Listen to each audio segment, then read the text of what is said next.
Gambia's port infrastructure and expanding its capacity to accommodate larger vessels, connect the Gambia to the global trade routes, and accelerate national development. This marks a defining moment in our maritime history. Join us to celebrate this bold step towards a brighter future for all Gambians. The Sanyang Deep Sea Port Project, connecting Gambia to the world. Be there and be part of history.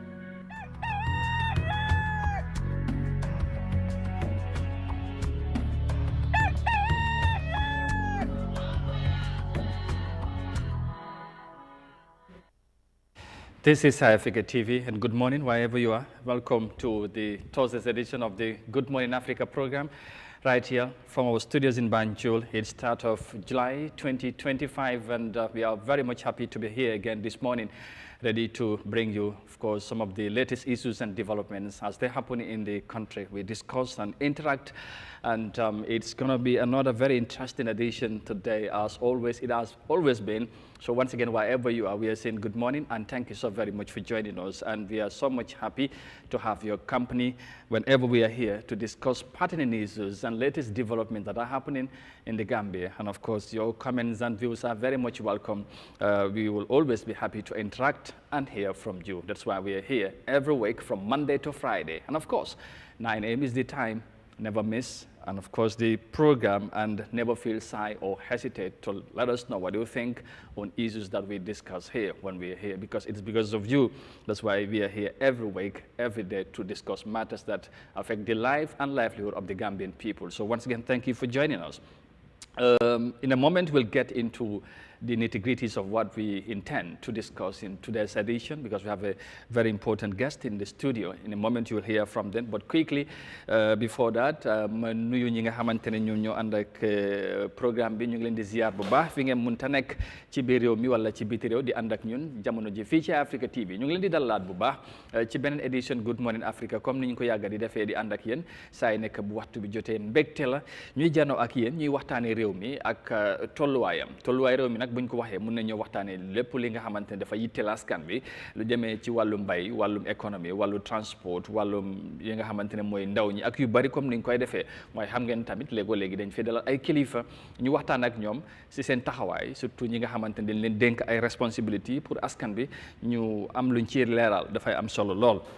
su ko defee ñu ngi leen di ziar bu baax ci ànd bi, waaye tamit ci safo bi ak kóolute bi si jotaay ji. xam naa ne ñu bari ci yéen yaa ngi doon xaar, ñu ngi jéggalu tamit ci tàmbali bi, but of course xam ngeen léegoo-léegi du mën a ñàkk, but of course we are here and pare pour ànd ak yéen ci jotaay bi. léegi dinañ ñëw ci luñ fas yéene waxtaane, ndax am nañ fi gan yu am solo ci studio bi. ñu war a waxtaane li nga xamante ne réew mi yëpp jamono ji ñu ngi koy waxtaane, waaye tamit di ko xaar ci kanam tuuti dinañ ci ñëw. but quickly balaa may ñëw ci loolu, xam ngeen ne ci programme bi du ma ci weet ndax damay jàkkaarloo wala feggoo ak suma naataango suma directeur Modou Mohamed Niang. ma bàyyi ko mu nuyoo borom Costa Road, borom West Coast Region. te nag indil naa ko gan bi nga xamante ne xam naa du ci wax dara, lu mu ci doon jàmbataay yëpp xam naa dina ci jëm a indil dina ci jëm a leerlu. monsieur le directeur Modou Niang nuyu naa la bu baax. xam naa ne naa la bàyyi ñu nga nuyoo quickly leen su ko defee nag ñu dalal suñu gan yi laataa ñuy xuus si biir programme bi. waaw jërëjëf ñu gàttal ko rek. because time bi lu olof yi di wax li duuf si nag bi xaju si cin bi. because tey am nañ fii ñu am solo ñu war a waxtaan ak. si kenn si ñooñu sax suma jarbaat la. waaye dinaa koo caaj because moom duy lijjanti oncle am ba mu ñëw fii. su ko defee nii naa ñëpp ñuy seetaan Eyeafrica TV comme ni ko Amadou waxee jégalu si ay minutes dem na si. waaye amul problème dinañ ko manage because suñ présenté suñ gan ñi rek ak lu ñoo waxtaanee. so loolu gars yi dinañ ñu apprécier bu baax a baax so delloo la léegi rek si kanam tuuti ñuy dugg si yaatal gi ak faram-fàcce bi incha allah. indeed jërëjëf di la jaajëfal bu baax comme noo ko waxee kon danañ ñëw quickly suñ gan yi la ñu dalal leen ci biir programme bi of course pour wax rek tey lan lañ fas yéene waxtaanee mooy ñëpp xam nañ ne ñu Gambia ñu ngi waajal li nga xamante ne mooy teg xeer fale ci Sanyang di si di port bi nga xamante ne nguuri Gambia of course ak Al Bayrak ñoom ñoo ci ànd pour def li nga xamante ne mooy port bu am solo foofu ci Sanyang loolu nag ci weekend bi wala samedi bi la war a am ci njiitali président Barrow moo tax ñu am fi kilifa yu bari ci fànn woowu ñu war a waxtaan ak ñoom ci loolu kenn ci ñoom mooy permanent secretary minister of transport Alhaji Matar Cissé mu ngi fi teew PS ñu ngi lay nuyu ba di la ziar di la wax welcome to the programme. jërëjëf Amadou ñu ngeen nuyu ñu ñëw seetaan di leen dalal fi di leen wane jërëjëf si li ngeen ñu dalal. jërëjëf. Thank you very much. ñu am tamit managing director Gambia Ports Authority Mr Ousmane Jobaate moom tamit du gan ci réew mi ñu bari dañu ko dégg géej na fii nag comme jarbaatam wala onkulam li mu ko waxee. su ko defee ñu am mbégte Mr Jobaate di la dalalaat ci programme bi ñu bàyyi la yow tamit ngeen nuyoo ak ñu seetaan.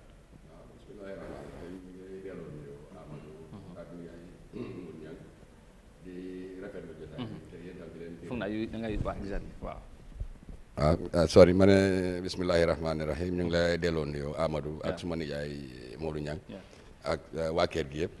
di kontaan si li ngeen ñu dalal fii tey pour ñu sumba si ay waxtaan yoo xam ne dina njëriñ askan bi ñuy ñaan rek lépp lu ñu fi wax muy doon njëriñ si askan bi li si manqué ñu jégal ñu xam ne ay nit lañ rek. Okay, Jërëjëf MD, thank you very much. And of course, you know, we have another guest, of course, Mr. Jammeh. Thank you very much, Mr. Jammeh Ustuk. You are the, of course, sports manager at Port Banjul. It's a pleasure having you here this morning. And we just want you to extend your greetings to our viewers and welcome. Thank you very much for being here. Jërëjëf, Abaraka, and Juma Mubarak to everyone. All right, thank you very much, both Mom. I can see you are becoming more Gambian now. Huh? I will. That's good. That's a good one. Thank you very much. And we are going to mix and blend the conversation as we go along, so that of course we will have more of us understand why we are here or what we are talking about. But before we get into the discussion, we just take a short commercial break. Appreciate our partners, Jawel. They are our proud partners of this program. They have been with us, and we want to appreciate them. Jawel is a Gambian-owned company involved in several sectors, and we appreciate that. Ñu gërëm leen bu baax ñoom Jawel ñu ngi gunge ci programme bi. So we appreciate them in a bit and come back, then get into the discussion.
The Ministry of Transport, Works and Infrastructure, the Gambia Ports Authority, and Al Bayrak Group are pleased to invite the general public to a historic laying of the foundation stone for the Sanyang Deep Sea Port Project by His Excellency President Adama Barrow, Saturday, July 5th, 2025 at 4 p.m. prompt at Sanyang.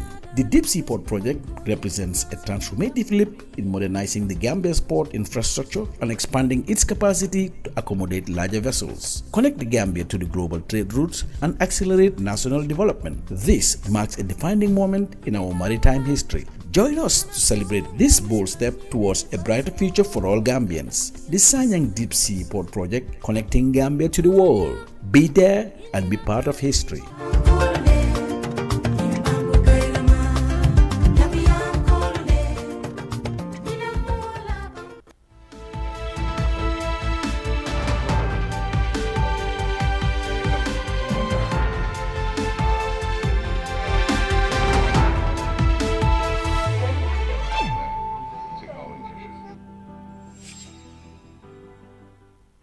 All right, welcome back, and thank you very much for joining us. This is Eyeafrica TV, and you are watching your famous and widely followed TV morning show in the Gambia. That is, of course, the Good Morning Africa program. Like I said earlier, the program comes our way every week from Monday to Friday, and of course, 9 a.m. is the time when we shall be here to provoke discussion on some of the pertinent issues and related developments happening in the Gambia. And we want to thank once again Joel for partnering with us in this program. And of course, we look forward to more partners. We will hopefully have GPA here, Mr. Jabate, and Bayraka as well. We look forward to having you here as our partners, inshallah. Inshallah. Thank you very much for being here. So, as you have just watched the advert there, it's all about the foundation laying of the much talked about Sanyang Deep Sea Port project, which will be, of course, the foundation lay will be done this weekend on Saturday, to be precise, by His Excellency the President of the Republic, Adama Barrow. And so we are going to discuss about that. Of course, some other issues as well related to the whole project, because there have been a lot of talks here and there. We will give some clarity as we have some very important people here to help us on that. To start with, Piers, ñu ñëw rek ñu tàmbali waxtaan bi ci li war a am samedi ci teg xeer bi nga xamante ne war naa am si Sanyang. xam naa ne waxtaan bi ngeen bari ngeen ko def daanaka ci anglais lañ ko def but fii dañ ñoo yaatal waxtaan bi pour ñu bari gën a understand lan moo war a xew ak li tax but bëgg naa nga jox ñu background history about project bi pour nit ñi xam fan leen jógee ak fan ngeen tàmbali yéen ministry bi ak rôle bi ngeen ci play tey ba lii mu war a am. Good morning, Amadou. We are saying good morning to all the panelists here and the viewers that are watching us. And thank you for hosting us in this very important program. This is a very important and historic event for the country. The Gambia has since in the early 90s prided itself on being a strategic hub for the Gambia, but also within the sub-region. As we know, Gambia is strategically located with maritime links that enables us to actually be a supermarket of West Africa. We've long had people coming from Mali, Guinea-Bissau, Guinea-Conakry, even immediate neighbor Senegal, to come and buy goods here and take it to the final destination. Unfortunately, due to lack of investment at the Gambia Port Authority in Banjul, we have actually been experiencing a lot of constraints. And this has limited our ability to actually receive vessels because we have some physical constraint in terms of the draft that actually exists in Banjul, which is limited to vessels of 9 meters. But also because of the limitation in terms of the waiting time it takes for some of these vessels to actually berth at the port. And this actually creates delays, but also cost, which is actually transferred onto consumers. Because if you have a lot of consumables that are coming into this country, that is attracting a lot of cost. Some of those costs are actually transferred to the public. So this has actually warranted for a long time for the government and Gambia Ports Authority to look at options. Some of the options we have been looking at and have been implemented have been to do with the expansion of the port to create more capacity. And we actually saw several phases. We are actually in the 4th phase of the expansion of the Gambia Ports Authority at the Banjul. And that then prompted the government to kind of think outside the box to see how can we actually look at creating a new port facility that would actually be future-proof for generations to come. The government, working with all our stakeholders and partners and also working with the Port Authority, initiated a process, an open tender process, to invite partners in the private sector to form a joint partnership, a PPP process, whereby Gambia having the asset and the location, we leverage the finances of the private sector and also the operational efficiencies to make sure that we can build a new port and also introduce efficiencies that will actually make sure that the utilization of that port is as effective as we want. So it's through that process that we actually opened up, and ultimately having gone through that process, and Al Barak were identified as a successful partner, and we actually signed a concession agreement with them, in which we have set out clear objectives of what we expect. Included in that is that we have the agreement to expand the Banjul port, introduce efficiencies, and this will happen for the first 6 years, prior to which they would commence construction at for the Sanyang deep sea port. And then within the 6 years period, they will start transferring the services from Banjul to Sanyang. Also to look at building inland port, dry ports in Kawur and Basse. This is to utilize river transport, because government also has a policy to look at how do we revitalize the river to make sure that we are transiting a lot of goods as possible using that mode of transport. So that's how we have got here today, in terms of being able to have a momentous occasion where we are looking forward to receiving His Excellency the President. And we are also welcoming and inviting the general public to come and witness this, because it will be once in a lifetime opportunity to see Gambia being able to build such an infrastructure in this country. Okay, fantastic. I know you have given us the background, of course, brief background as to where they all emanated and where the level we are. So you talk about the president, of course, the laying on the foundation. So what are we to expect on Saturday? The president will be there, and of course, should I say all Gambians also are invited, but what else are we to expect on Saturday as far as this event is concerned? Yes, thank you very much. So Saturday, we have been hosted by the wonderful people of Sanyang. The foundation laying would actually be happening at the Sanyang beach site. There would also be the program which is actually happening at the Sanyang football field. This will be happening on Saturday at 4 p.m. We're expecting a lot of dignitaries in terms of from government, from the diplomatic corps. We also have our partners Al-Barak and their company, because they're a group of company coming in from Turkey. We are also inviting the whole nation, because the port is not just for Sanyang or for the West Coast or for the GBA area, but it actually is for the whole of Gambia, because as we know, a lot of things that we consume in this country is actually imported, and it comes through the port services. So we expect a lot of stakeholders, including operators and other friends of the Gambia that would be in attendance. So it would be really a major event, and it will be a national event for that matter. Okay. Hence, the program has been jointly organized. The Ministry of Transport, of course, Al-Barak involved, GPA there too. Talking about the preparation, at what stage are you leading into Saturday's event? Is everything said and done, or there are still some issues that you still want to improve on here and there, leading to what we should expect on Saturday? Yeah, so I think as a ministry, we have a good experience in terms of being able to organize such events, and with the collaboration that we have from all stakeholders, we have actually made a lot of progress in this front. So we are very much comfortable with the level of preparation that we have, and we are in the we have been actually putting together a lot of things, because we're expecting people, we want to welcome them, we want to make sure that they're hosted and they enjoy the experience.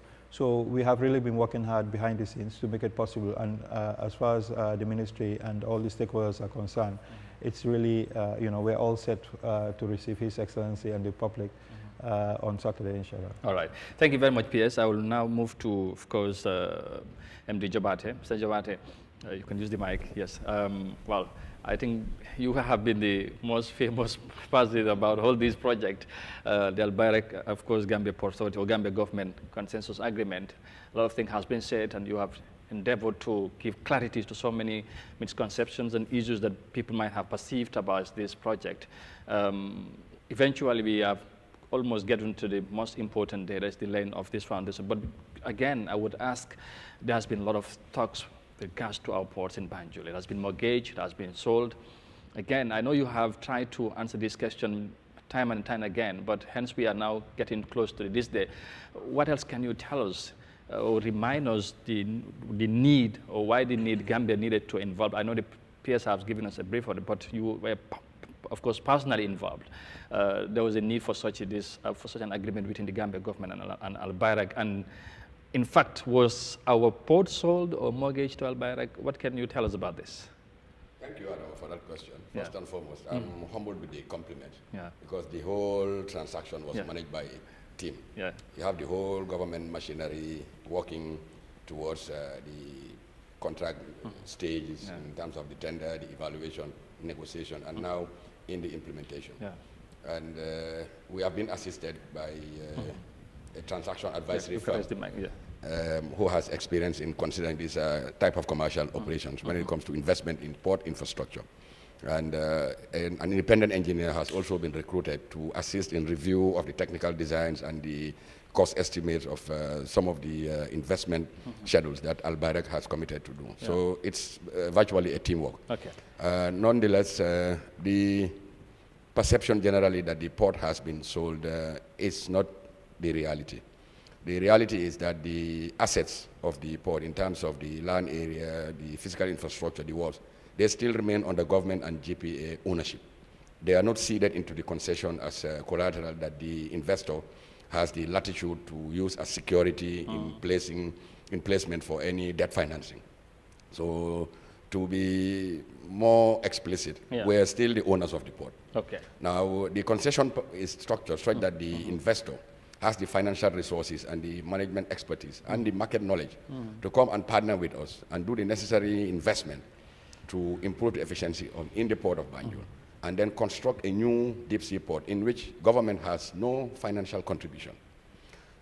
We are the grantor of the concession as the landlord, but we are also a shareholder in the project company that is created under the concession agreement, which is this Alport Banjul. So that's where the 80-20 sharing comes in. We have 20% equity in the special purpose vehicle, in as much as the assets still remain to government. So we stand to benefit as owner from the gross revenues, like a lease that the investor pays for utilizing the land areas and the wharf. And then because we're a shareholder in the project company, we get to pay, receive dividends as a shareholder, 20% of the net profit in the business, both in Banjul and in Sanyang. But the transaction process has been modeled in such a way that we've been very crafty to ensure that the interest, the sovereign interest, in terms of the asset, is secured for the benefit of the Gambia. Okay. We will go into more details as to what are the specific areas or safeguards that we have to explain to the public that the asset still remains under government and GPA ownership. Okay.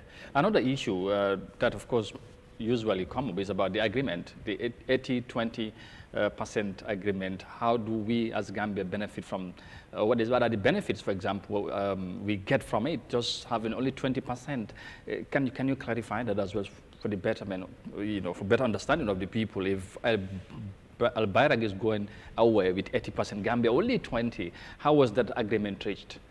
Well, the Al Bayrak, the operator, will now operate the port and the assets and do all the required investment without any contribution from government. From government. The 80-20 refers to the profit sharing in terms of dividend as shareholders. Remember, the investor is the one that is committed to bring all the financial the resources and the management expertise and the market knowledge to improve the business in the port. And all of the costs of the GPA are also, 85% of the costs are also absorbed by the investor in terms of the operating staff that are transferred under the company. So there's a lot of advantages that we stand to gain as a country by allowing the investor to come and commit the resources required, no contribution from government. We still own our assets and get 20% of the dividend from the profit. Now, the structure is such that even in Banjul, because the operating expenses are also borne by the investor, what is deemed to be 10% of the net profit is put in an escrow account. So it means both shareholders in Banjul forego dividend payment within the 6 years that the efficiency has been turned around in Banjul. Now, what that means is there's a reserve fund created, whereby if the investment in Sanyang is due, we can have access to those funds to actually invest in Banjul. So it's that the business in Banjul, the profits, are also paying for the investment in Sanyang, part of it. But the majority of the investment required in Sanyang is all the investors' own financial resources. There is no contribution from government. So at the end of the day, we are satisfied with this arrangement because the benefits that accrue by improving port efficiency goes to the wider economy. Because the logistics costs will be reduced. As the PS alluded, doing business in Gambia is more expensive than neighboring ports because of the capacity constraints at the port.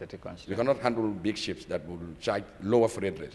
That's why normally when freight is quoted, for Dakar as a destination, as an example, and Banjul, there's usually a $400 difference in terms of Dakar being cheaper than Banjul. Okay. Because those big ships call to Dakar and not Banjul. Banjul gets to be serviced by direct feeder vessels. That's why the cost of freight is more expensive.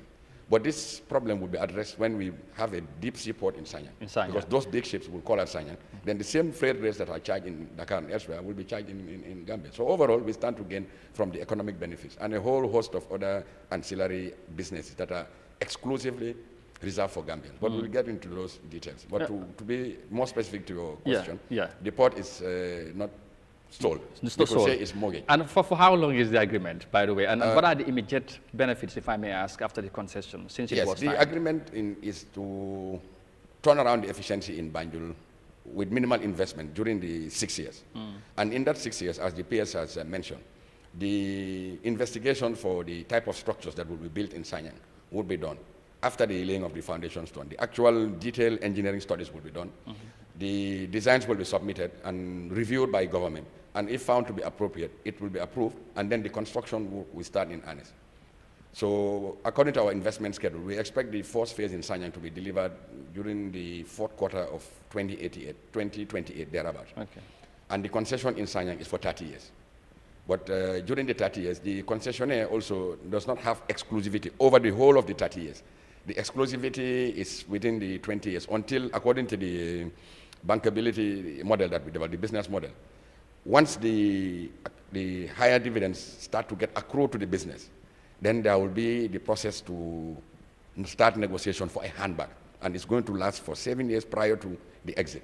So the way it is structured, we stand to gain, because at the end of the concession, we'll get delivered an improved port infrastructure.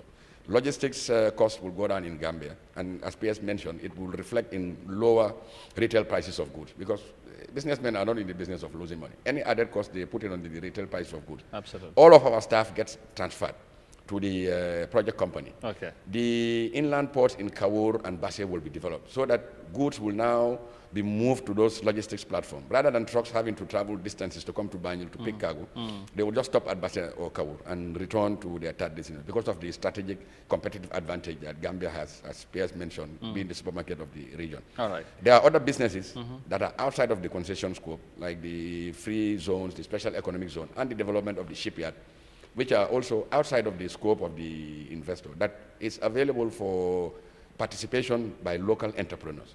So the project has that opportunity also to create local champions. Okay, fantastic. Well, of course, I know we would have maybe more time, some other time to discuss more on this. But before I move on to Mr. Jammeh, I just want you to talk about the Sanyang project, because there has been a lot of brouhaha surrounding the land acquisition as well.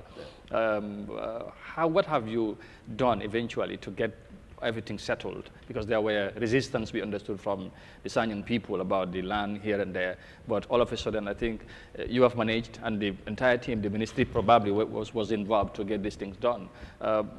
What can you tell us about this as well? Because now the foundation laying will be done on Saturday.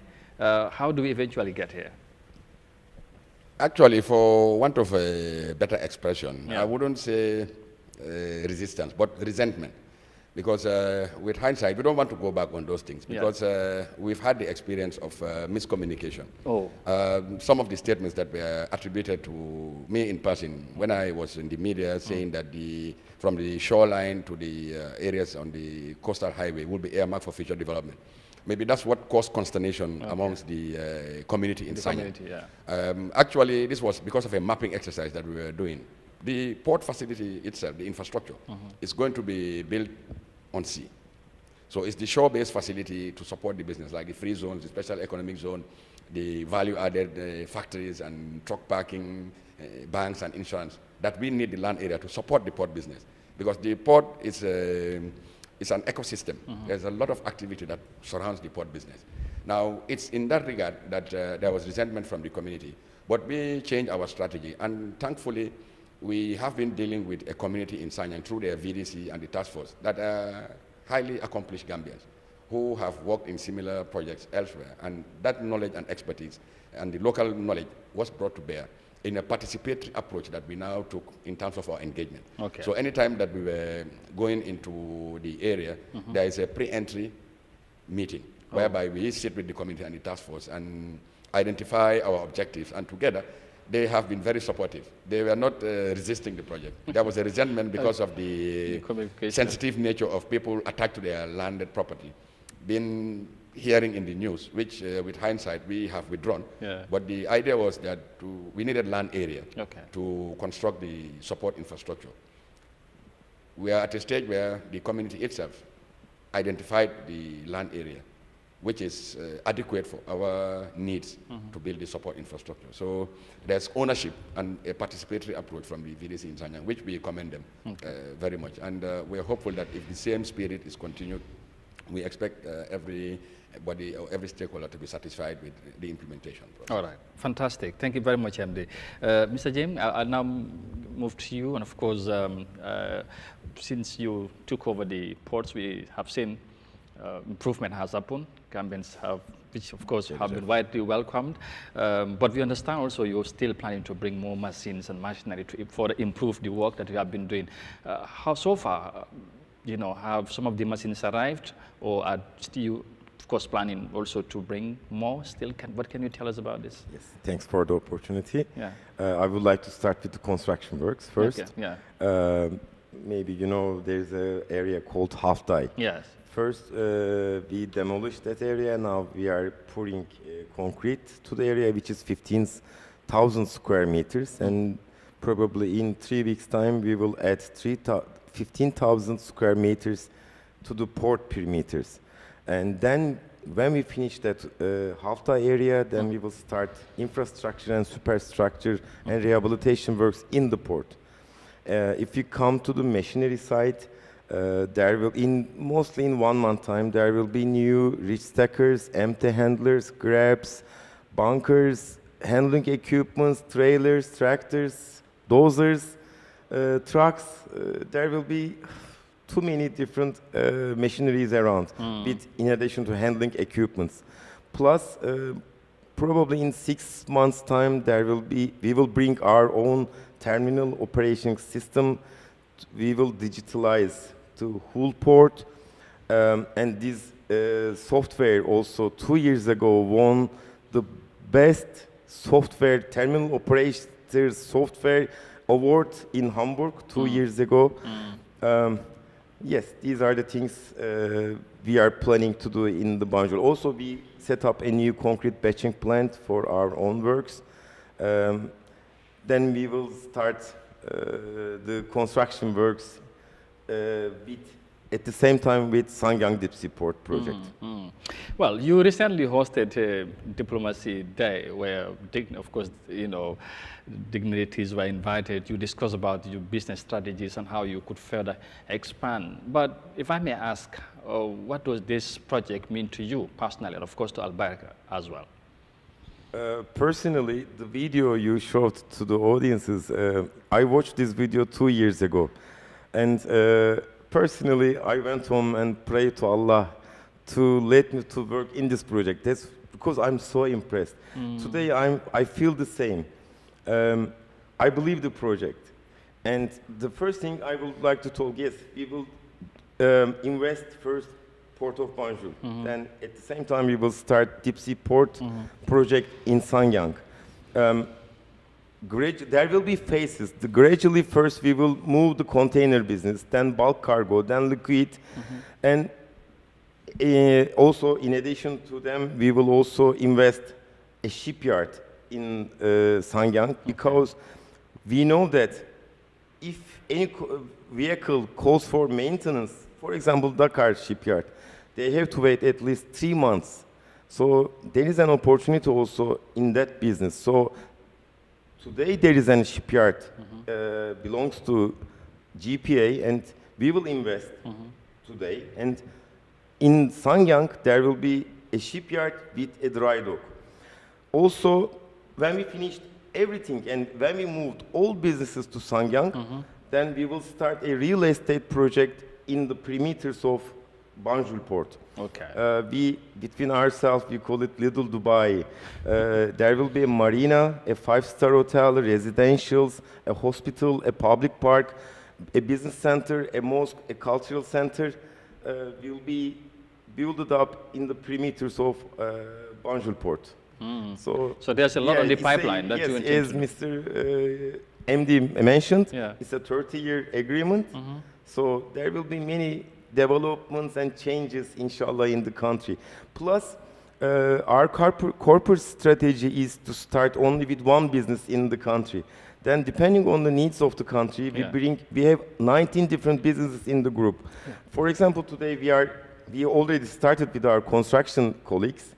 Our agriculture colleagues are also here, and they already started to negotiate with the government and also with Gambian armed forces, and probably we will start to produce rice together. Maybe in the future there will be waste management, there will be public transportation. As I told you, depending on the needs of the country, there will be more developments and more improvements in the near future. Yeah, so if I understand you well, you are saying, as much as you were here for this port management, but in the future there's a lot of plans that you intend to do, that you intend to venture in for, to produce more things for the Gambian people as when the need arises. All right, that's a good one. Thank you very much. I think we will all look forward to that. Abaraka. Thank you very much. Su ko defee xam naa ne waxtaan bi comme ni ma ko tàmbali woon ak PS ci wolof ak ci local dinañ ci ñëwaat pour waxtaan bi gën a yaatu tamit waaye tamit foog ñu laal tamit ci yëfi yoon yi ndax ñu ngi ci nawet bi coow li tamit bari na ndax bu ñu fi amee permanent secretary moom foog mu jéem a wax ñu loolu yoon yi ak yooyu MD tamit di same thing xëj na yenn affaire report bi du ñàkk mu indi ci yenn leeral so PS ma dellusiwaat ci yow rek kon ni nga ko waxee ñu ngi fii lu war a am samedi incha allah balaa may indi ñang moom tamit mu am lim laaj ci mbir mi ci tënk rek samedi incha allah gannaaw li nga ko waxee projet bu yàgg la woon def ngeen ci liggéey lu mu war ba tey samedi ñu war a teg xeer pour si port bu war a am Sanyang lan nga ñu mën a wax ci loolu ak lan la ci Gambien si war a mën a xaar ci samedi incha allah wala saturday.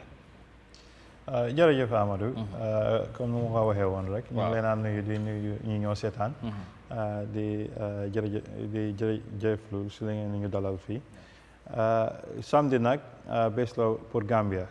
bés la bu nga xam ne bés bu nga xam ne président bi His Excellency dina teewee pour ñu dalal pour ñu commencer pour les foundation stone bi pour ñu port bu ñu bëgg a bil port bi nag port la bu nga xam ne mësuta am Gambia parce que port la bu nga xam ne toog na ñu seet lan la Gambia soxla pour mu nga xam ne mun nañoo jëriñu suñ doom yi ak suñ seti te port boobu lañ bëgg a tabax Gambia port bi ñu ngi amee partners mooy Albarak ñoom ñooy isi xaalis bi ñun government lu ñoo def mooy dañoo ifin land provide land bi ñoom ñu isi xaalis ñu def investment bi te port bi comme ni nga ko waxee dina tax ba Gambia dina mën a am gaal yu mag yu fay ñëw dina tax ba dinañ am moo capacité pour am gaal yu gën a bëri ñu gën a mën a ñëw te comme ni ko MD waxee Gambia yàgg na ñoo xamee Gambia pour mu nekk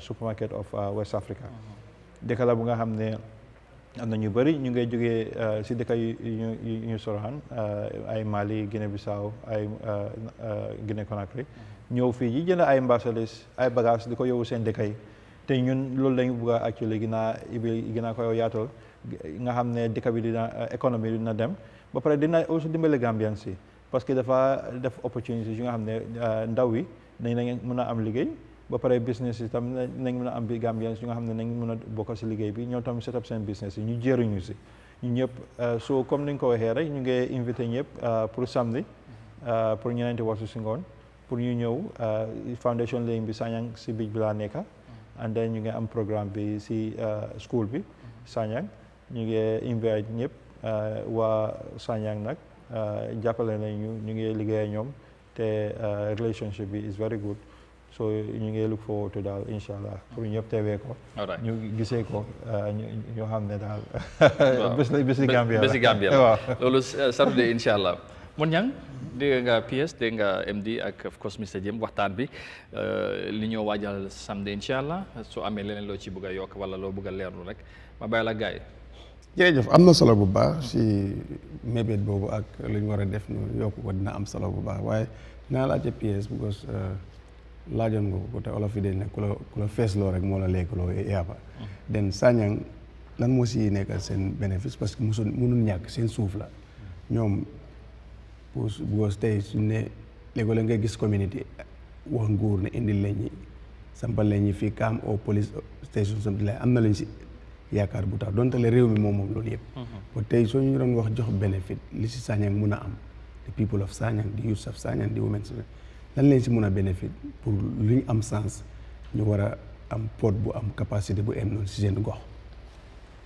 waaw jërëjëf soo ko seetee pour niti Sanyang port bi am na solo torop parce que port bi dafa isi liggéey si seen bunta because dina tax ba ndaw yi dinañ am fu nga xam ne mun nañ fa mun di dee xëyee so loolu am na solo torop also tamit dina isi infrastructure development bu nga xam ne for exemple port bi dafa ànda système dafa ànda écosystème so for exemple ñun tam ñu ngi seet bëgg nañoo tabax yoon bu nga xam ne mooy connect port bi si highway bi te loolu noonu dafa tax ba trop si nañ mun dend ñëw ñu faa ñëw nag foofu la ñoo dëkkee foofu la ñoo lekkee xam nga loolu noonu yëpp dafa tax ba Sanyang si community bi dañ si mun a am ay businesses comme ay hostel ay restaurant ak yooyu noonu yëpp nga xam ne dafa jëriñ waa Sanyang so lii yëpp séntu nañ ko si te am lu si gën a am solo mooy ne xam nga dañ da wax ne infrastructure development daf day increase value of property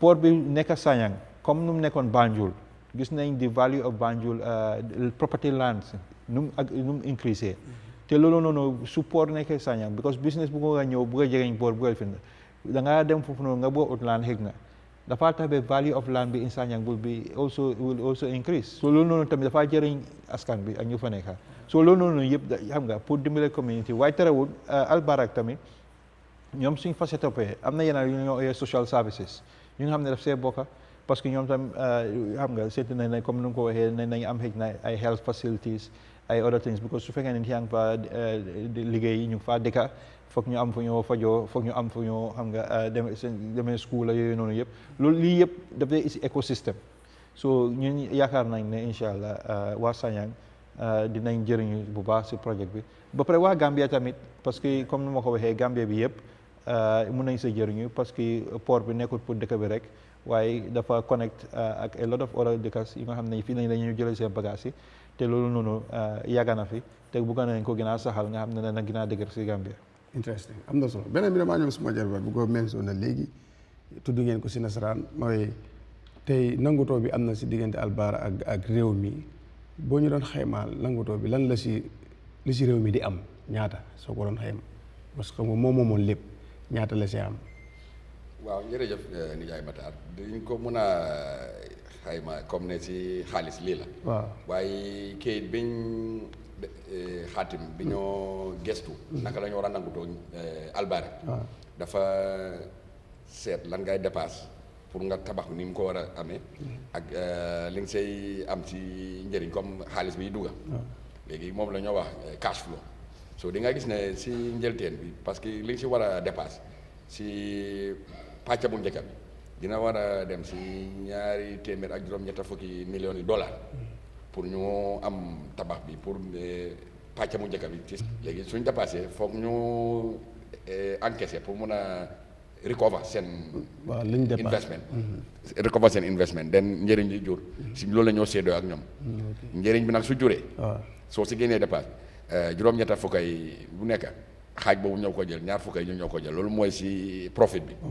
waaye gannaaw loolu comme ñun tabax bi ak suuf si yëpp ñun ñoo ko moom ba tey comme alal bi ñoo ko moom téere kër gi mu ngi ak ñun investor bi amul sañ-sañi jël téere kër bi yóbbu ko si banque pour tayle pour jël xaalis pour ñu tabax kër gi ñoo ko moom kon li ñoo xalaat ne dañ jaay port bi te loolu amul téere kër gi daal mu ngi ak ñun ba tey ñu ngi ko ngege naa yow daal léegi comme moom dafay ñëw si kër gi pour tabax fa lim fa tabax lu mu jur balaa moo génnee dépassé sax am nañ si soo jëlee téeméer bu nekk ñeneenti xaaj yi mu am nañ ko si lii daal moo si nekk li nga xam ne mooy njëriñ si koppar li ñu see am téeméer bu nekk ñeneenti xaaj bi ñun ñoo ko moom si lu fay dugga suñ demee nag ba seet dépasse bi ak li muy encaissé lan mooy si njëriñ boobu tamit am nañ si ñaar fukka si téeméer bu nekk loolu mooy séddoo bi te ñun teguñ dara si table bi comme dépasse waaw loolu daal mooy waaye li ëpp solo mooy bagage buy dugga si fii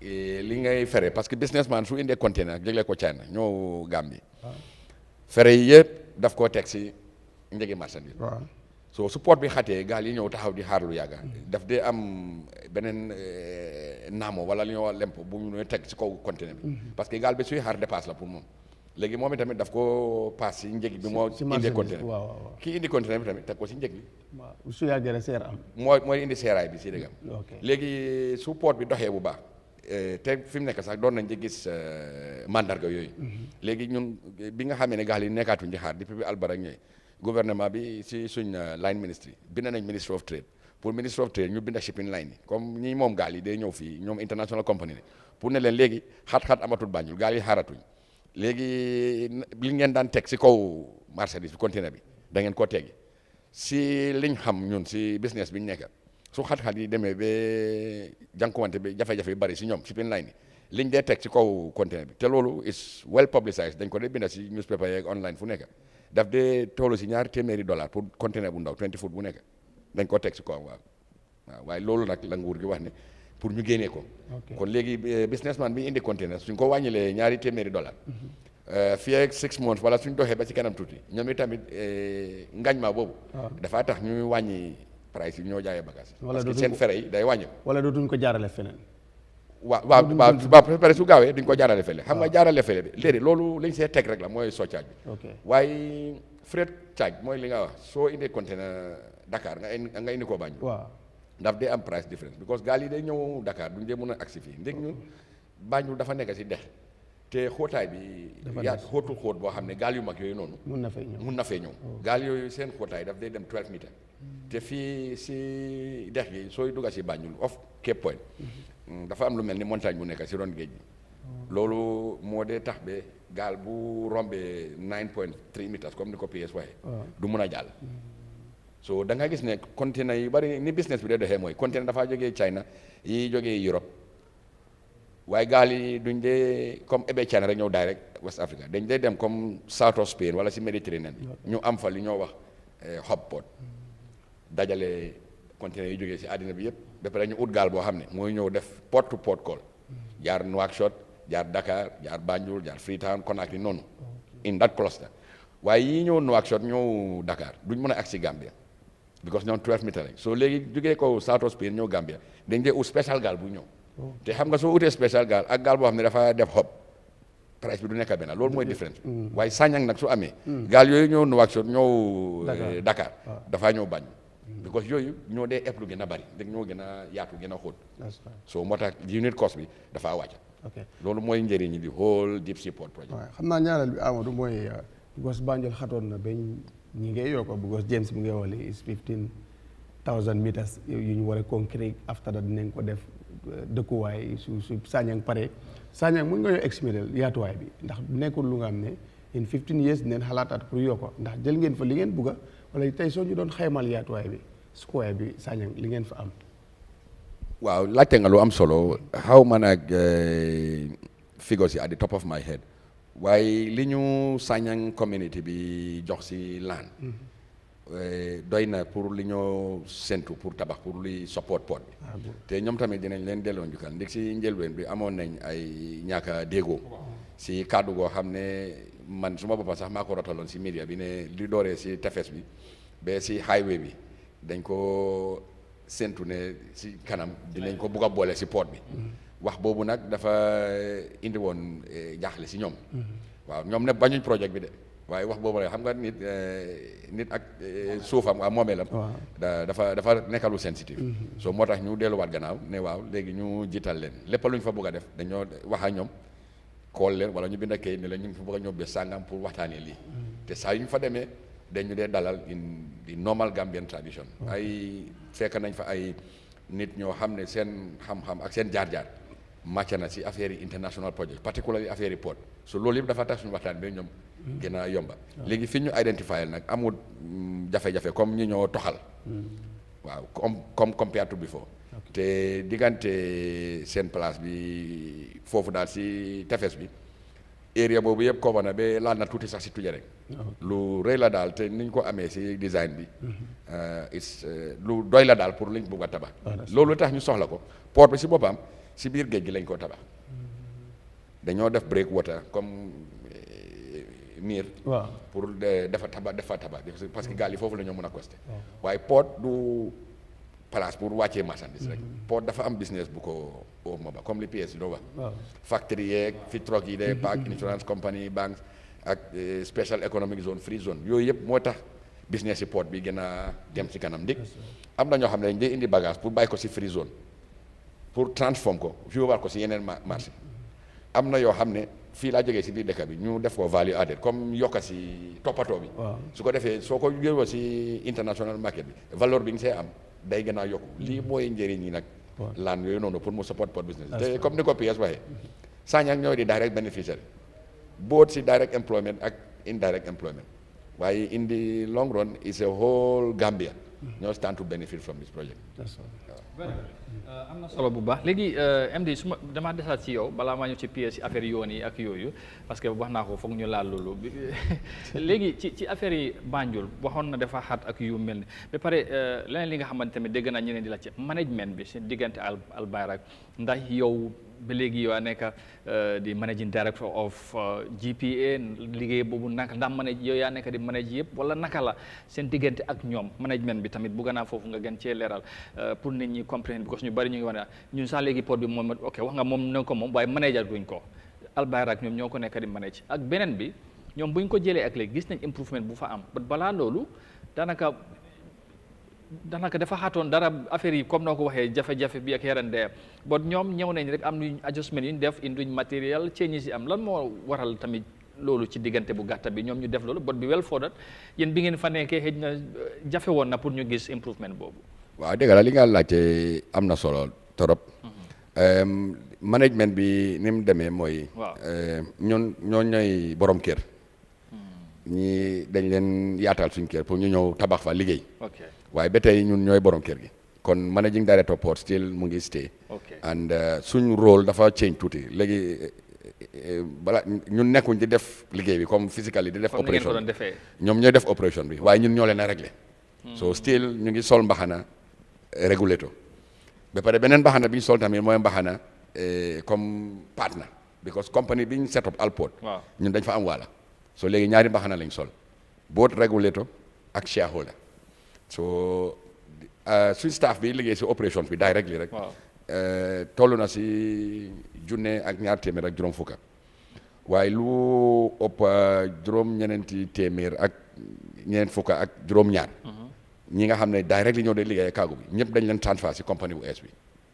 so ñoom dañoo liggéey ak ñoom kon staff bi port bi ba tey ñoo fa nekk mooy li nga laajte tamit ñaareel bi ne lan moo wëcceeku ba tax liggéey bi gën a dox te machine yu es ñëwul place bi gënut a yaatu waaye lii yëpp dafa wane rek ne liñ duga nii lu baax la parce que private sector ñoom ñoo gën a am matuwaay pour li nga xam ne dafa manage time ak resources loolu moom dégg bu ñëpp xam la private sector ñoom ni ñoo manage time ak resources is different from public di li gën a simple pour jox la firnde mooy machine su paani ñun parce que nguur la ñooy liggéeyal am na ay sarta yu ñu war soo waree order spare part waaye comme private company moom téléphone la ekkati rek woote rek ñu dugal ko si plane next day bi mu ñëw so ñoom bi ñu njëkkee ñëw suñ machine yi nga xam ne dañ nekkoon paan ñuy xaar spare part ñoom within a very short time ekkati waat nañ machine yooyu yëpp ba pare balaa gaal di ñëw niñ dee plané ak di use IT systems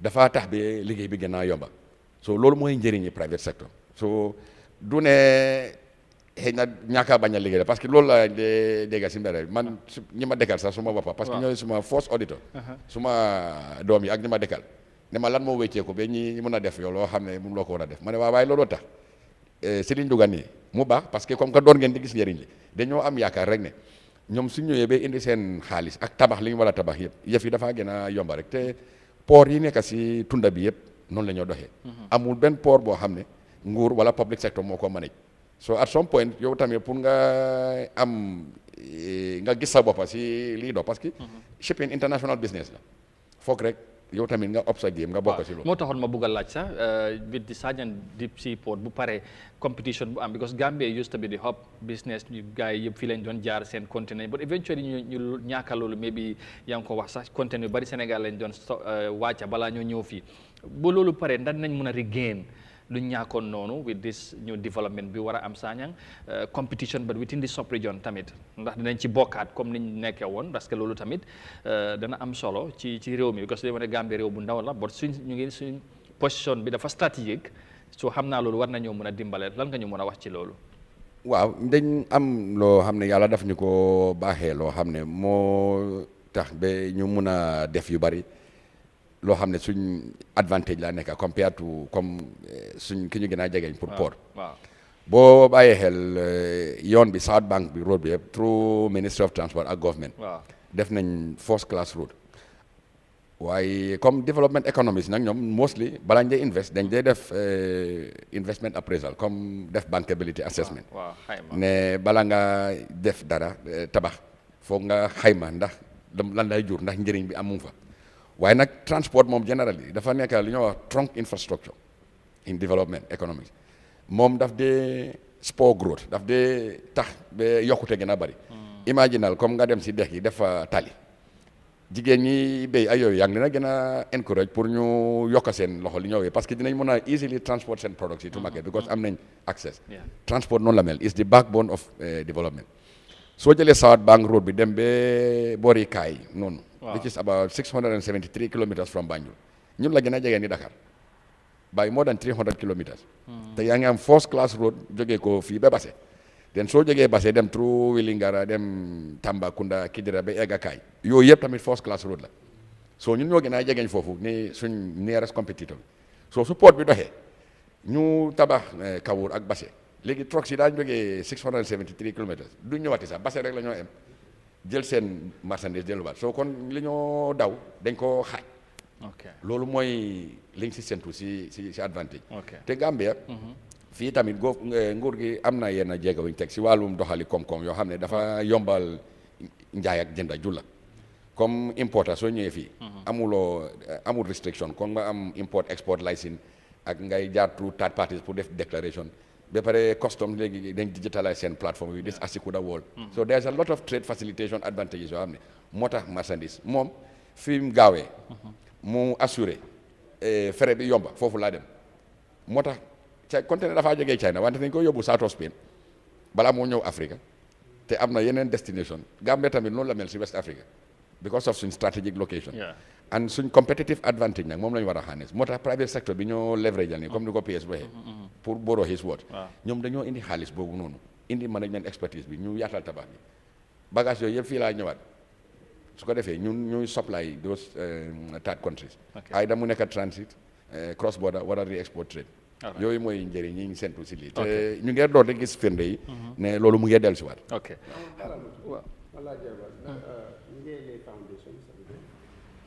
fi léegi ay ñaata weer wala fi léegi ñaata at leen expect continuer dina wàcc instant waaw comme ni ma ko waxee si nasaraan si niñ xayma ne noonu la ñoo liggéeyee si ñeneenteeli xaaji atum 2028 si la premier pàcca bu njëkk bi Sanyang si la ubbi lii xew su président ñëwee samedi ba def ba teg xeer bu njëkk bi li ñoo wax geotechnical investigation environmental social impact assessment study yooyu mooy commencé te loolu kii tabax dafa ñëw mu def detail design mu kos ko mu jox ñu ko ñun ñu review ko approve ko then construction start te xam nga loolu am na liggéey yu bari yu fa nekk so ñu ngi xayma daal ne at ak ñeneenti weer after boobu fa président jógee liggéey boobu dina war a complete then tabax bi start na so su tabax bi startee first phase bi dinañ ko deliver si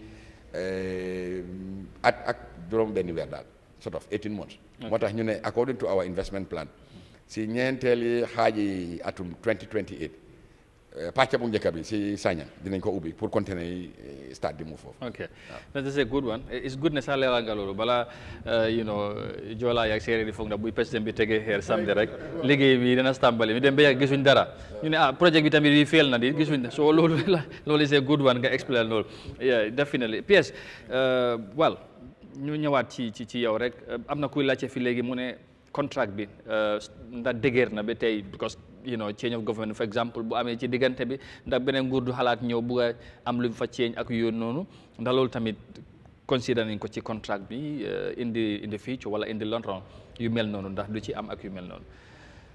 waaw jërëjëf contract bi liggéey la bu nga xam ne liggéey nekkul liggéey benn nit. liggéey mbooloo la. parce que nguur mun naa dem mun naa ñëw. waaye ministre yi ak techniciens yu fi nekk dañoo des. te liggéey bi ni nga ko contract bi ni nga ko defaree.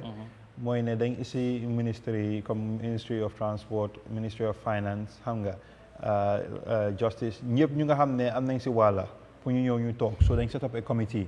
committee bi boobu doon liggéey nag di seet ema lañ ko foofu tamit am na ñu nga xam ne ñoom ñu ngi jógee Holland consultant lañ ñoom am nañ expérience bi pour nga xam ne lii si seen liggéey la bokka dañ leen isi tamit as what we call transaction advisor so ñoom suñ liggéey bi tam dañu daan dool xel dañu actually advice comme naka lañ war a defaree contract bi so nga xam ne ñun tamit luñ bugga si contract bi nañ ko fa gis te comme ni ma ko waxee lii xam nga infrastructure is not something nga xam ne is a very short term is medium to long term because comme ni ma ko waxee concession bi 30 years la te 30 years bi séntu nañ si lu bëri te bu nekk phase am la comme for exemple luñ séntu Banjul seeg na in the next 6 years ben suñ toxalee dem Sanyang luñ faa séntu den suñ fekkee ne am nañ Kawoot ak Basse luñ faa séntu su ñëwaatee Banjul pour def real estate bi foofu daal luñ faa séntu loolu noonu yëpp foog ñu toog ñu xalaat ko ñu waxtaanee ko dañu dugal ko si contract bi ba pare loolu noonu am na mécanisme yi nga xam ne moo ko protect for exemple ñoom liggéey bu ñu leen santa su fekkee ne ñu ngi leen wax ne da ngeen war a def lii contract bi dafa wax ne foog ñu isi li ñu ooyee performance bond ak guarantees pour su wax ne soo ko defutee yaa ngi amee ñu nga nguur baa ngi amee garantie bu nga xam ne mun nañ ko banque garantie laa nekka pour wane soo ko defutee ñun am nañ xaalis bu nga xam ne mun nañ ko dem si banque bi ñu ne la kii deful liggéey bu mu waroon a def jox leen ñu suñu xaalis bo am na tamit penalties yi nga xam ne mun nañ koo def si ñu soo lii yëpp mu ngi ko tënkal si biir contract bi waaye comme ni ma ko waxee rek liggéey la bu nga xam ne liggéey mbooloo la dañ am pour toog ñu seet ko parce que dañ koo seet pour intérêt si réew mi nekkut pour yëfu benn government bi pour lu nga xam ne dafa yóbbu réew mi because su fekkee ne Gambia am na port Gambia dëkk bi yëpp see jëriñu te loolu noonu am nga ñun loolu lañ yaakaar si contract bi te contract bi nag like comme ni ma ko waxee dafa am process terewu tamit contract bi dafa am lu ñu doon ooyee monitoring evaluation process because comme que signé nañ ko comme ni ko MD waxee diggante GPA ak Albarak ñun as a ministry ñu nga amee monitoring evaluation committee bu woon noonu dañ dee toog ñu oolee ne leen isi leen reporting ñu yow seet li ngeen waxoon ne yàlla def ngeen ko wala def leen ko la moo tax defu leen ko loolu noonu yëpp dañ ko dee def so the idea is loolu ñu will be doing every quarter so suñ ko defee dañ ñu produce report boobu dañuy yóbbu ko ministre bi tamit mu nga amee subcommittee ministère subcommittee mu nga xam ne ñoom tam dañoo report pour seet ñoom tamit buñ doon d'accord si contract bi ndax luñ si seet woon mu ngi am so loolu noonu yëpp ay jégalu nga xam ne mu ngi si biir contract bi pour make sure ne ñu ngi toppa tam make sure ne am nañ solution séntu daal fantastic waaw pour ne mun nañoo gestuwaat contract bi loolu sax mu ngi si biir contract bi parce que xam nga soo leen d'accord yéen ñaar ida parti mun naa ñëw mu oote ne dañoo bëgg a ñu waxtaanaat ñu seet ni ñoo doxale te ñoom tamit amuñ sañ-sañ yi doxal port bi throughout the 30 years exclusivité bi dafa am période after that period comme liñ sentu mooy parce que def nañ due diligence lii du lu bees fii over 20 years concession mu ngay am West Africa du ma ne ñoo fi génn la waaye make nañ soo ne jàng nañ from best practice pour exclusivité yi nga xam ne yeneen réew yi dañ ko daan jox concession throughout ñun dañ ko moytu parce que li nga bañ mooy xëy na fukki at ak juróom-ñetta si kanam xëy na njëriñ mun naa jurru si boori port bi wala si Gambia te su fekkee ne yaa ngi jox ki exclusivité yaa ngi xañ sa boppa opportunity pour benefit from loolu so façon yooyu woo tax ñu def yooyu noonu si contract bi te am na possibility for renegotiation and by both parties so whether government moo ñëw or government moo dem contract bi niñ ko tënkee it will stand the test of time because interest in réew mi make nañ sure ne ñu ko protect to the maximum possible as far as port concession is concerned. Okay. All right. Thank you very much. Mr. Jammeh, let me come back to you and you're beginning listening the conversation. Well, as I... Sure, I will learn Wolof and Mandinka, inshallah. Yes, soon. Of course, we'll look forward to that, inshallah. Yes, since you took over, like I said, a lot has been happening, and of course, you have just said, you know, there are a lot of plans for Banjul, and of course now the foundation lane is happening on Saturday. How has been your collaboration with government, mainly the Ministry of Transport and of course GPA, I should say? Are you really satisfied, impressed so far of what has been happening? 100%. As Honorable PS mentioned, we are dealing with Ministry of Works, Transport and Infrastructure. Also, we are dealing with Ministry of Finance in collaboration with the GPA. And everything is more than we expected. Better, good, more than we expected. Fantastic. So what are you looking forward to on Saturday for the lane? Of course, I would like to invite all Gambian citizens, which will be honored by the existence of His Excellency the President. And I would like to also address to the Gambian businessmen to start to bring their vessel to the port of Banjul. Because today there is 0 vessel waiting at the anchorage, and we are expecting more vessels to come to our port. So with this opportunity, I would like to address the Gambian businessmen. Please help to support the Gambia. Instead of Dakar, we requesting them to bring their vessel to the port of Banjul. Yeah, I hope they will hit to the call, you know, to come and start coming to Banjul as you have requested. We'll all want to see that, you know, so we'll have a very vibrant port activities in Banjul before the, you know, Sanyang deep sea port project would complete. We will appreciate that, inshallah. Yeah, and I know time is almost not on our side. We have a few minutes before we wrap up this conversation. I would just want to move to PS again. We talk about some road construction issues because that has been a concern to Gambians, especially the rainy season is just here before we finally wrap up. PS, mon nyama bayla Costa Road wala? Wala? Yes, Rena de. PS, yoon yi ngeen start bari na, and of course, like Nico, Mr. Jobate waxe am na, you know, quality yoon yi ngeen defar yi nga xamantene ñep dañ ko appreciate because loolu tamit ci development la bokk. Num ko wax is a backbone to the you know, country's development. But am na yenn concerns yu am ci yoon yi ngeen tàmbali mel ni Costa Road moom ya nga xam na dina ci gën a ñëw ak yeneen yi nga xamante ñu ngi ko dégg wala yuñ tabax boo taw na foos taw rek gis ne ndox bi amul fu moo jaar lan moo xew ci wala la ban leeral nga ñu mun a wax ci loolu surtout ci yoon bi nga xamante ne Costa Road ñoo nañ tàmbali 1 week 2 weeks naa di concrete after gars yi demati kenn gisul leen. waaw jërëjëf Amadou comme na ko waxee ñu ngi dugal si nawet bi. waaw te yoon yu ñu tàmbalee bëri na. waaye fu naa tamit yéen ay Gambians dañ day yàkkamte pour yoon yi ñu pare. waaw parce que xam nga yoon bi nga xam ne ñu ngi koo defar mu ngi nekk en construction am na yeneen yi nga xam ne comme yi nga xam ne ñu ngi ko see yokka comme ay drainage bi pareegut so xëy na dañ dee am expectation bi de na war a fonction comme nu mu war a fonctionner dafa mel ni yow ngay tabax sa néeg dafa ak loo roof bi nga ne mu ngee seena xam nga because yeneen tamit drains yi ñu ngi ko tabax te drains yi dañ ko war a connect because drain bi dafa war a jël ndox from place yóbbu ko place waaye su fekkee drain bi xëy na connect agut drain de ndox bi du function completely loolu am na solo leneen tamit lu ma su bëggoon a wax mooy ne gis nga yëfi development collective effort la parce que even fu nga xam ne defal nañ drains yi and yoon bi war naa jaar nu mu fu mu war a jaaree gis nañ tamit ne nu ko nit yi di jëfandikoo ni nga ko usee mu ngi isi problème parce que for exemple Battle Harden highway bi am na drains yu bëri nga xam ne connecté nañ leen waaye da ngaa gis ni jël mbalit ñëw tuur ko fa jël suuf ñëw tuur ko fa wala nit mu ngi sampa xëy na këram jël suufam bi teg ko si ko yooni ndox bi fu mu uti ak xeeram bi mu ne foofu laa sampee këram bi so loolu noonu dafa tapee su tawee ndox bi su ñëwee dafa am blockages te lii yëpp ñu ngay ñaan askan bi pour ñu jàppale ñu parce que xam nga lu ma ko comme nu ma ko waxee development dafa am physical development dafa am attitudinal development parce que mun nañoo tabax yoon bu gën a baax wala ñu tabax xëy na drainage yu gën a baax waaye su fekkee ne toppatoo wuñ ko ni ñu ko war a toppatoo duñ expect ne xëy na dinañu laas ba pare dina fonction lu mu war a fonctionner te loolu noonu lu am solo la parce que comme am soo ne media bi cover ngeen ko soo demee ay ol yu ndum ay areas yu drainage si boori marché bi da ngaa gis ne every time nit yaa ngi waaw foofu bay xam nañ ne loolu correct dañ ko dee compare fii every time drains yi ñu ngi am mbalit te loolu war bu tawee beneen affaire la loolu moom dëgg la moom definitely loolu tamit xam naa nit ñooy ak jikko yi la comme ni nga ko yàgg di waxee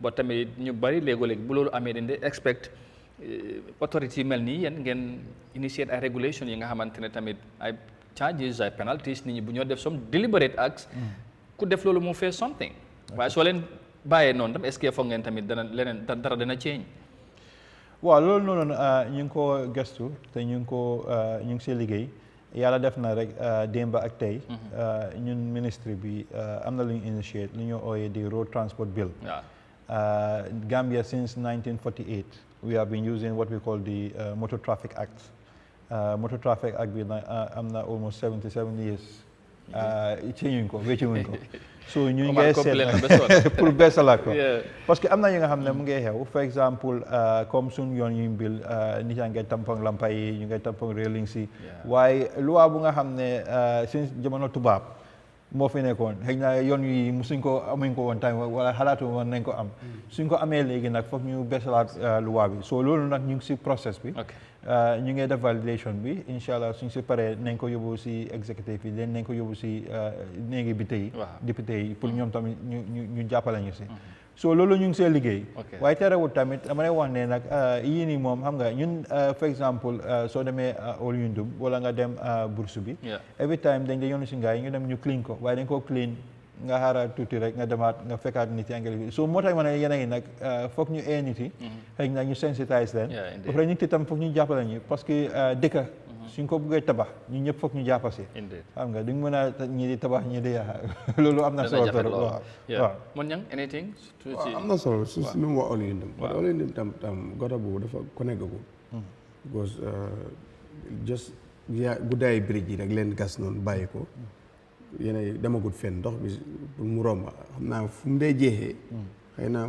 seen xamataat lifin bi bu président bi launch noonu bu ñu ubbi woon fële waa taat face bi boobu moo commencé gul waaye Olyundum guddaay yëpp am na goto yu fa nekk standard one but connected so te yooyu gars yi dañ fi dee turmbali am franc ma da gis NRA guddi dañ day ñëw di ko bale waaye suñ demee sax amul njëriñ ba pare amul cover tam il faut dool cover nañ ko every 5 minutes mu am li ñoo ubbi parce que man gis naa ko fa daanu lifinam bi sax dafa dama faar bi ak tànkan boobu moom tam mu ngi si téléphone am bi di wax rek ba ne ma lépp si paxat soo loolu tam pièce ndax da ngeen ñu ko bëgg a bàyyil noonu rek nu mu nekkee kamba noonu xam naa ne taat face bi su ubbee li goto boobu dina commencé di dem so bu ban idée ngeen am si loolu dañ ko war a bu suñ ko tëjoon mun naa wàññeeku ba pare ñi fa bàyyi jaaykat yi te ñoo fa dee def mbalit yi ñun dañ fa def xuloo time bu nekk war leen a def lii fii bot munuñ si dara comme ñoom nu mu leen téye amuñ loi bu mën a yar nit yi loolu mu ngi si en seconde itam suñu yoon bi suñu yoon bi nu mu stoppé nii daf ñu jaaxal trop bu ko ne nga indi ci sa explanation xooloon naa la si am na lu ma si gisoon dama si happy woon ba communiqué dén si but after pièce de concrete I see dama dëgg-dëgg ak lu ma si foogoon gisuma ko si parce que concrete mu ngi commencé comme like this tapette bi nu mel nii mu ngi commencé di fréew so ba pare den commencé ba si jumaa bi from di bridge ba si jumaa bi ñuy jomp ñëw Wellingara after Wellingara police station before Nema Johnson ñu taxaw an boobu ba léegi gisuñ compagnie bi sax ñëw fa so loolu yëpp bëgg nañ ñi leeral lu tax yoon bi taxaw gars yi ñëwatuñ ak concrete bi tam bëgg nañ bu mel ni yi nekk Banjul biir Banjul concrete da nga koo xool mu ñuul ba doo ko mën a xool mu mel ni capet bi an départ aguñ ñi gis ay pax foofu loolu foog ñu won la loolu daal waaw so just pour tontu for example Olyundum soo ko bàyyee xel bu ñu commencé phase 3 bi ñu ngi commencé Bijilo gaa yi ngay pour concrete si di jëkkali drain si di connect drain si parce que loolu si phase 3 bi la bokkoon so drain si nga wax yi yëpp nañ ko connect so loolu noonu commencé nañ si ba pare so gars yi ñu ngi see liggéey bu baax te nañ connect yëpp incha allah because dañ suñ defee drain si ba pare si la ñoo ñëw defar lanes si mooy side road si pour yëfi yoon bi nga wax fii lu xew mooy naka la traité concrete bi xam nga yéen su contracteur bi su lay liggéey dafa seet naka laa liggéey the most efficient way because su fekkee ne yaa ngi am liggéey bu nga xam ne for exemple yaa ngi am fu nga xam ne yaa ngi ko war a def yooni ndox for exemple Irish crossing gars yi dañ ko dee normally tëb ñu continuer dañ suñ ñëwee ñu soog a liggéey foofu noonu so xëy na loolu nga ne gis ne xëy na suñ concrété ba place ñu bàyyi ko ñu tëb parce que lu ñu soxla pour defar liggéey boobu noonu amaaguñ ko yaa ngi understand so dañoo continuer ba pare tamit contracteur bi tamit wax naa moom boo ma joxee complaint bi am nga concrete bi su ñu ko defaree dañ dee am lu ñu ooyee brush finish bi nga concrete bi su fekkee ne dafa nekkul comme sooy raax warta smooth parce que otherwise tamit su tawee su tooyee rek tanki moto yi du jàppa si yoon bi so loolu noonu dañ ko def brush finish waaye terewul tamit xam nga suñu def construction am na yeneen test nga xam ne dañ ko def su fekkee ne for exemple concrete bi def nañ ko ba pare ñu gis ne am na lu nga xam ne dañ ko si war a yokka dañ ko si yokka parce que am na ñu nekkul ne liggéey bu nga xam ne contracteur def na ko rek is accepted work lu dee xew mooy am na yeneen nga xam ne dañ dee am defects am na yi nga xam ne su amee defects dañ dee instruct contracteur bi so for exemple am na contracteur bi moom actually wax na ne am na yeneen areas yu nga xam ne mu ngi ko testé su fekkee ne performul dafaa ñëw mu defaraat ko because loolu noonu si contract la bokka so moo tax ma ne yeneen xam nga liggéey bi su parewul rek xëy na dina si gis yeneen waaye ñun tamit ñu ngi ko seetli and ñu ngi engage contracteur bi area yu nga xam ne xëy na defaraawul ko man wax naa moom because lu mu waxoon mooy ne area yu mu concrete agum yooyu noonu parce que yooni ndox la woon moo tax ñu def ko concrete parce que originally asphalt baa fa nekkoon asphalt lañ fa bëggoon a def waaye da ngaa gis ne because of yoonu ndox bi concrete bi moo tax ñuy change design bi waaye am nañ areas yu nga xam ne jógee comme fu mu taxaw fu mu stop noonu ñëw nii dem Latrikunda foofu noonu dañ faa def asphalt because asphalt bi lañ continuer lifin so loolu noonu xam nga pour liggéey concrete ak liggéey asphalt dafa utee so foog mu demobilise mu remobilise right equipment yi pour na def liggéey ba pare the other thing you mën a understand mooy ne concrete liggéey la bu nga xam ne mun nga koo def even xëy na si nawet bi su fekkee ne nekkul taw bu baax waaye asphalt mun loo koo pose su fekkee ne mu ngay taw yaa ngi ne dafa am yenn conditions yu nga xam ne so loolu lii yëpp bokk na si yu nga xam ne foog ñu plan work si in a way waaye mun naa laa wax ne yoon boobu noonu contractor bi is actually ahead of schedule parce que schedule boobu ñu joxoon he is actually almost done 40% of that work whereas now he's supposed to be about 10-15%. So he's actually yéen ahead of schedule so yéen su demee ba gis ne moom sori na compare fu mu def yéen dafa toogaat mu seetaat mu prépare boppam mu lifin so moo tax ma ne it's important pour ñu xam nga give it the context. So that's a good one xam naa ne Mon Yang I wish we have more time ci affaire yoon bi and some of the others pour ñu discuss ko but time bi daanaka time bi jeex na sax laa mun a wax. So we'll just have to round up and back to the main issue. We are looking forward to Saturday, inshallah, for the foundation laying of the Sanyan Deep Sea Port. We're looking forward to that, inshallah. Finally, Mr. Jammeh, what would you ask our Gambians as far as this project is concerned and your stay in this country? As honorable guest mentioned, the term is for 30 years. Yes.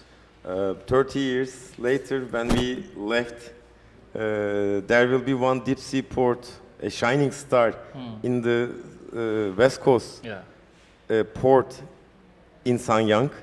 There will be a little Dubai, a perfect real estate and touristical attraction place in Banjul. Okay. And there will be thousands of skillful, educated, young generation Gambians, inshallah, around. All right, we look forward to it, and thank you very much for coming. Thank you. We appreciate you. MD, finally, we're looking forward to Saturday, inshallah. What more, if there's anything that we haven't asked, and you probably need to relay the message to the Gambian people, we just allow you to do that, and probably your concluding remarks. And what will you ask our Gambians also, as far as this event is concerned? Of course, the whole project, to, for those that still might have to mind here and there or misconception about the event. So what assurance would you give to the Gambian people? Well, thank you, Adam. And we are hopeful that the project, if it's realized the way our expectations go, it's a very transformative project. And it will unlock other potentials in the country so that we will remain relevant as a trading nation for West Africa and beyond. And from the signs that we've seen so far from the investor, we can only expect that the project will be implemented the way it is designed to be. And we're happy that some of the doubts that people have been having about the strategic nature of the asset, the impacts on jobs and the other risks that have been identified already, they are all inbuilt into the contract. And we're quite confident and satisfied with what we've been able to achieve with Al Barak so far. And our expectations can only grow. So Saturday is a landmark event, and we invite all Gambians to come and grace the occasion and be a part of history. All right.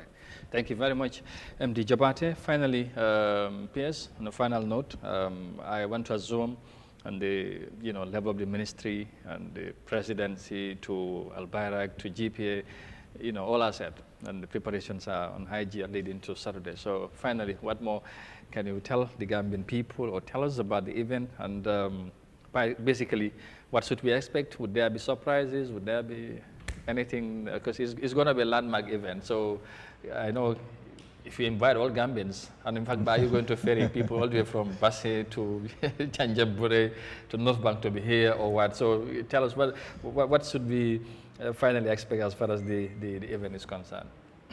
Yes, thank you very much, Amadou. I think it's of no secret that His Excellency the President is very much a champion of infrastructural development. Absolutely. And has made it a key pillar of his government's program. Yeah. And as a ministry, we have very much been supportive and working towards that.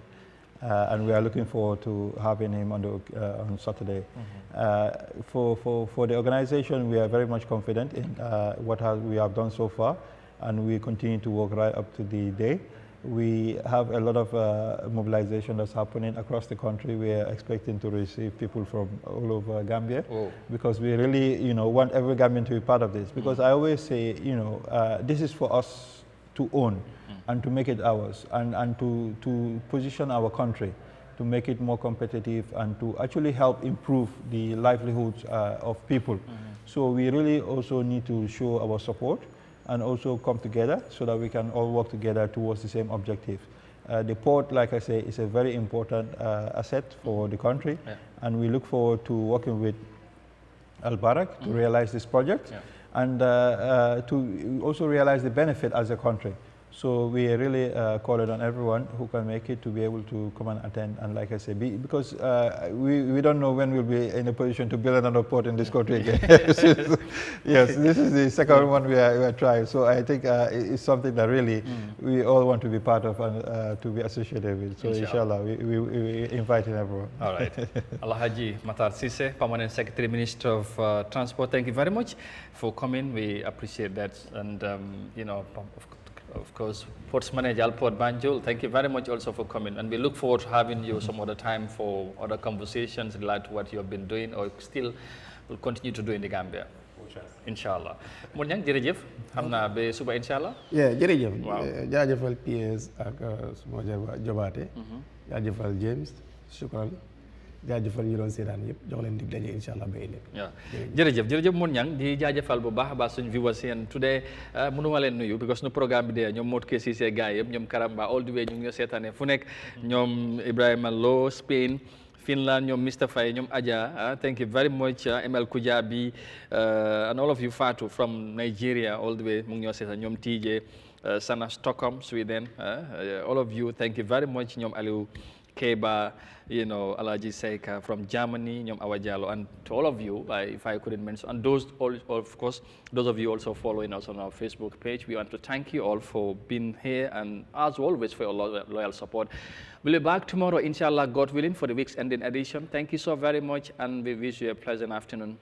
Bye from us.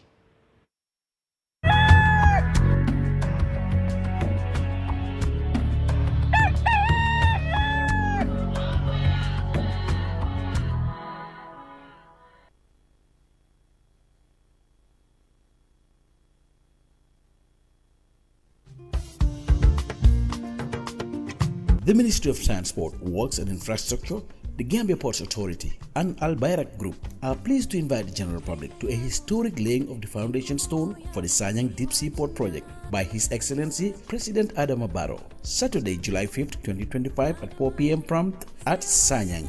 The Deep Sea Port Project represents a transformative leap in modernizing the Gambia's port infrastructure and expanding its capacity to accommodate larger vessels, connect the Gambia to the global trade routes, and accelerate national development. This marks a defining moment in our maritime history. Join us to celebrate this bold step towards a brighter future for all Gambians. The Sanyang Deep Sea Port Project, connecting Gambia to the world.